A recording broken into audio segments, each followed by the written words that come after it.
ગીર સોમનાથ જિલ્લાના વેરાવળમાં થોડા દિવસ પહેલા એસએમસી દ્વારા રેડ પાડવામાં આવી હતી।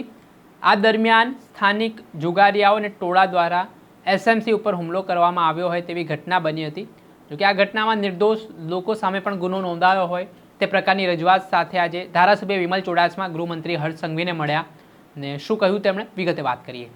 વૈષ્ણવજન તો તેને કહીએ જે પીડ પરાઈ જાનાને રે। દર્શક મિત્રો, નવજીવન ન્યૂઝમાં આપનું સ્વાગત છે। હું છું ફૈઝાન।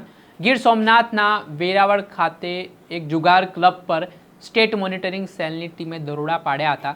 આ દરોડા દરમિયાન જે તે સમયે જુગારીયાઓ અને સ્થાનિકો દ્વારા એસએમસીના પીએસઆઈ ઉપર હુમલો કર્યો હોય તેવી વાત સામે આવી હતી। આના સંદર્ભમાં એસએમસીના પીએસઆઈએ ધાબા પર જઈને 2 રાઉન્ડ ફાયરિંગ પણ કર્યું હતું ને આ ઘટનાથી ચકચાર મચી ગઈ હતી।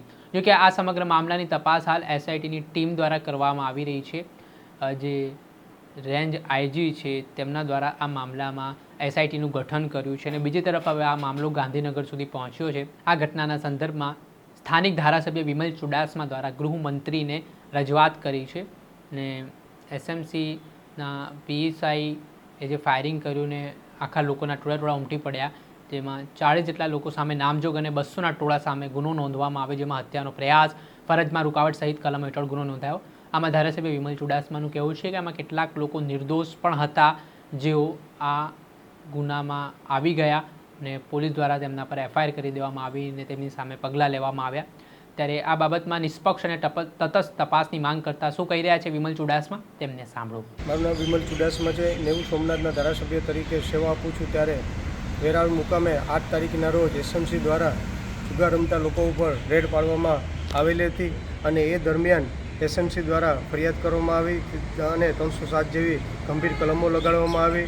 અંદાજે 200 જેટલા લોકો આમાં સામેલ હોય, અન્ય લોકોનું પણ નામ એડ કરવામાં આવેલું અને એ સિવાય પણ એમને જે ખોટી રીતે નામો જે લખેલા છે, જે એસએમસી દ્વારા જે બાતમીદાર એમનો હોય છે, જે બાતમીદાર દ્વારા જે નામ આપવામાં આવ્યા છે, અમુક નામ તો બાતમીદારને પણ પોતાને પર્સનલ વાંધો હોય છે અને એવા ખોટા નામ આપવામાં આવ્યા છે। ત્યારે એફઆઈઆરમાં બધા નામ આપવામાં આવ્યા છે। ત્યારે એને અનુલક્ષીને હું આજે નાયબ મુખ્યમંત્રી શ્રીને રૂબરૂ મળેલો, તેમને પત્ર લખેલો અને એમને જાણ કરવામાં આવેલી કે આ જે રેડ પડેલી છે તે રેડ દરમિયાન જે લોકો ત્યાંથી 20 થી 25 લોકો જોવા મળે છે અને એ તો રજૂઆત કરતા હોય કે તેમના ઘરવાળા કે તેમને ન લઈ જાઓ એના માટે થઈને વાત થતી હોય, પણ રાતના એ વિસ્તારમાં અંદાજે 5000 લોકો ત્યાં રહેતા હોય અને રાતના 10 વાગે એસએમસી દ્વારા આકાશમાં ફાયરિંગ કરવામાં આવેલું। ત્યાંના લોકો, કોઈ સમાજના લોકો વધારે પૂરતા મજૂરી, ખેતી અને નોકરી કરતા હોય અને રાતના 10 વાગે સૂઈ ગયા હોય ને એ સમયે આકાશમાં ફાયરિંગ થવાના કારણે લોકો બહાર નીકળી ગયેલા અને બહાર નીકળીને ટોળા ભેરા થયેલા।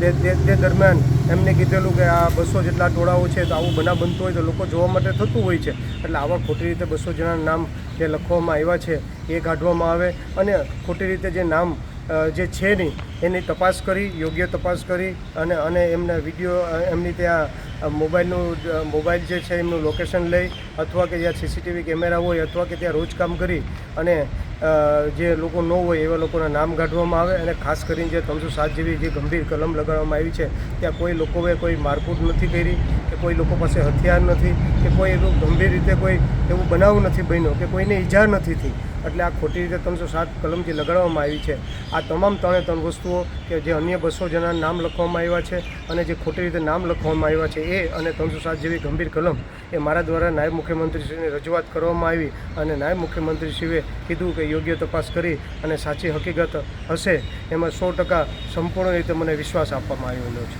જે આપણે સાંભળ્યા હતા ધારાસભ્ય વિમલ ચુડાસમા, તેમણે ગૃહમંત્રીને મળીને આ મામલામાં નિષ્પક્ષ તપાસની માંગ કરી છે અને જે નિર્દોષ લોકો છે તેમને આ કેસમાં છોડી મૂકવા માટેની પણ તેમણે વાત કરી છે। હવે જોવાનું રહ્યું કે આ મામલામાં કયા પ્રકારના પગલાં આગામી દિવસોમાં તપાસ ટીમ દ્વારા લેવામાં આવે છે કે કેમ તે આવનારા સમયમાં ખબર પડશે। દર્શક મિત્રો, આવા જ વિડીયો જોવા માટે તમારી નવજીવન ન્યૂઝ જોતા રહો, લાઇક કરો અને વધુમાં વધુ શેર કરો।